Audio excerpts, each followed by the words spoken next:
So the book is The Power of Thinking Differently. That's right. What's it all about? It's about thinking differently. Well, okay, so a little more than that. The whole idea really is I wanted to take a look at the creative processes of a whole bunch of different people, artists, business people, the creative process of folks that do ordinary things like cook a meal or deal with relationship issues. So is the creative process across the board similar in any way? Those are the kind of questions I wanted to answer in my research.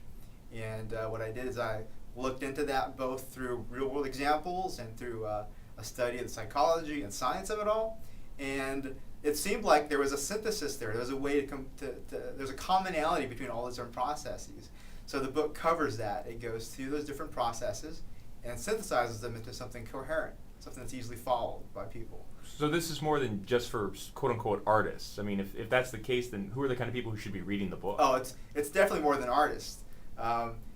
Actually, anybody that's looking for new ideas, anyone that's looking for unique solutions to difficult problems, or that's looking for alternative ways of living their life or perceiving the world, this is for them. This is a guidebook on how to find those alternatives. It also goes through and helps people develop the thinking skills, the creative thinking skills in order to do whatever they want to do more creatively, whether it's their art or business, whether it's painting a painting, or whether it's making new music, or whether it's how to find a new idea for their business. I'm hoping this book can help them because it shows them the process and develops the skills in which they could bring their idea into reality.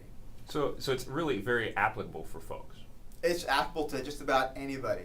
The reading level it's written for the common person. You don't need a PhD to understand this stuff, though it's based off science and psychology. It's there mostly to ground everything, to make sure people know that this is like real stuff. I'm not just blowing smoke. So what makes this book any different than all the other books that are out there on creativity? See, that's a good point, because when I was doing my research on this, and maybe a little background on why I started this in the first place, I was an electrical engineer for over 10 years, and we had all these creative thinking seminars that were supposed to help us make the company more profitable, right? At the same time, at night, I was a music teacher. I was a performance arts instructor, and I wanted to see if there was a way to bridge the creativity between the two. Is there a similarity between the two? So what I wanted to show was that anybody, whether they're the artist or whether they're the corporate employee, can use the same process to achieve creative results.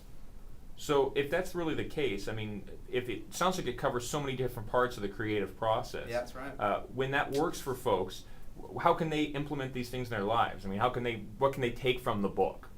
There's whole sections where it's just practical how-to stuff. How to find new ideas, on demand, how to cultivate creativity in groups. So there's whole sections finding the insights, the creative ideas. And then there's sections on how to manifest that. How do you actually take your idea and bring that to life, whether it's actually drawing something, whether it's actually making a business out of your idea. It describes that entire process.